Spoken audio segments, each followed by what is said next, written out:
Europe 1. La belle histoire de la France bouge. Benjamin, Aurore, donc racontez-nous un peu de qui s'agit-il? Eh oui, Aurore Cornen, 35 ans, qui a grandi dans la région de Marseille. Alors après son bac, elle est montée à Paris, comme on dit. Elle travaille durant une dizaine d'années dans le milieu de la communication et de la publicité.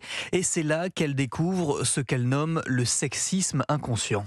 Quand son boss, lors d'une réunion, nous dit directement, bah tiens, ma petite Aurore, ça t'embête pas d'aller à l'imprimante pour chercher les trucs. C'est pas tant aller à l'imprimante qui me pose problème, c'est qu'on m'appelle ma petite Aurore comme si j'étais une petite chose, alors qu'on n'aurait jamais dit, tiens, mon petit Benjamin, ça t'embête pas d'aller me chercher telle ou telle chose. C'est des micro interactions comme ça, c'est des micro agressions qui sont sur le papier pas violentes, mais qui constituent un environnement dans lequel on n'est pas valorisé de la même façon.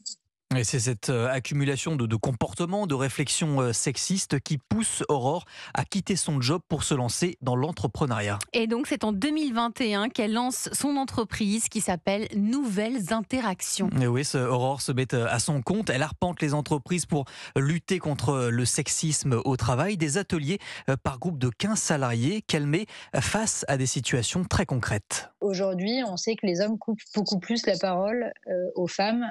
Donc du coup, ça va être une mise en situation de se dire, voilà, à quel moment on se coupe la parole, pourquoi ?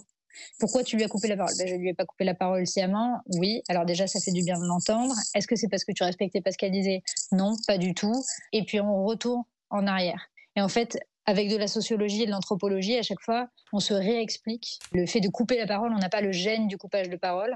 Donc à chaque fois, on met pause sur la mise en situation, on met pause sur l'échange et on essaie de comprendre. Voilà. Aurore intervient aujourd'hui dans une trentaine d'entreprises et elle compte également animer des ateliers pour lutter contre l'agisme et le validisme. Et oui, il y a des solutions.